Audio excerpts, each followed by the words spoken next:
নমস্কার বন্ধুরা, ঘরোয়া কিচেনে আপনাদের সকলকে আবারও ওয়েলকাম জানিয়ে শুরু করছি আজকের ভিডিওটি।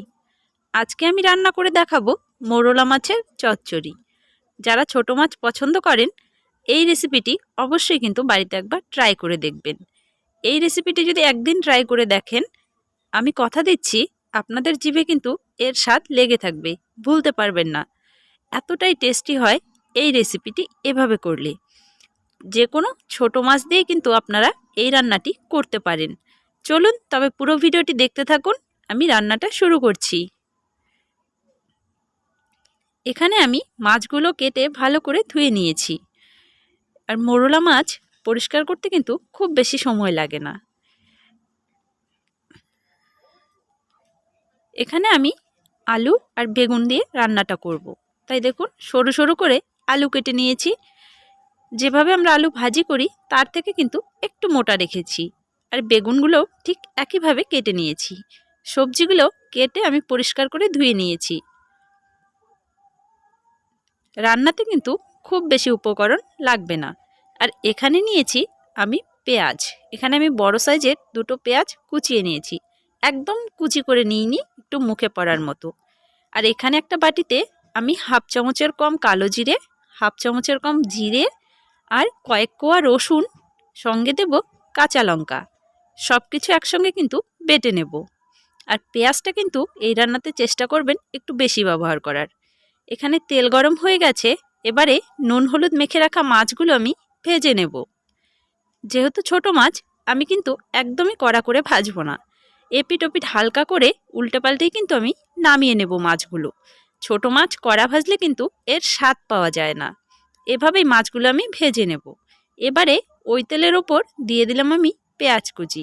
কোনো কিছু কিন্তু ফোড়নে দিলাম না। পেঁয়াজটা কয়েক সেকেন্ড মতো নেড়ে চেড়ে নিয়েছি তেলের ওপর। এর ওপরে কেটে রাখা সবজিগুলো কিন্তু আমি দিয়ে দেব। আর পেঁয়াজগুলো এভাবে কাটার চেষ্টা করবেন, তাহলে একটু মুখে পড়লে কিন্তু ভালো লাগবে। আর একদম কুচিয়ে দিলে গলে যাবে, সেক্ষেত্রে কিন্তু মুখে পড়বে না। সবজিগুলো একটু নেড়ে চেড়ে এবার এতে আমি দিয়ে দেব পরিমাণ মতো হলুদ গুঁড়ো আর স্বাদ অনুযায়ী লবণ।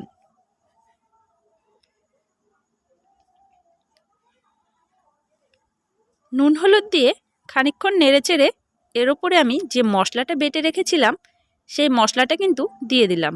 অবশ্যই ঝালটা আপনাদের পরিমাণ মতো আপনারা ব্যবহার করবেন। যদিও আমি বলবো এই রান্নাটাতে লঙ্কাটা একটু বেশি ব্যবহার করবেন, একটু ঝাল ঝাল হলেই কিন্তু খেতে ভালো লাগে। মশলা দিয়ে বেশ ভালো করে সবজির সঙ্গে কষিয়ে নিয়েছি।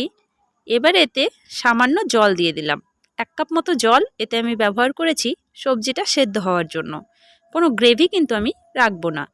জলটা দিয়ে নেড়ে চেড়ে ভেজে রাখা মাছগুলোও কিন্তু এর ওপরে আমি দিয়ে দিলাম। আর মাছ দিয়ে একদমই নাড়াচাড়া করতে যাবেন না। একদম হালকাভাবে ওলটপালট করে এটাকে আমি ঢেকে দেব সবজিটা সেদ্ধ হওয়ার জন্য। বেগুন তো সেদ্ধ হয়ে গেছে, আর ভাজার সময় আলুটাও কিন্তু বেশ অনেকটাই সেদ্ধ হয়ে গেছে।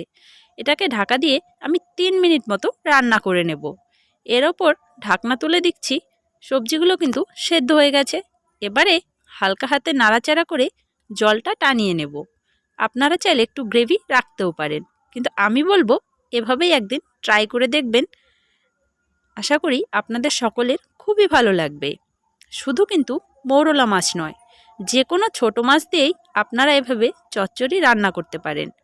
আর আলু বেগুনের সাথে আরও অন্যান্য ধরনের সবজিও কিন্তু আপনারা দিতে পারেন। তাহলে বন্ধুরা, আমার আজকের ভিডিওটি কেমন লাগলো সেটা কমেন্টের মাধ্যমে জানাতে ভুলবেন না।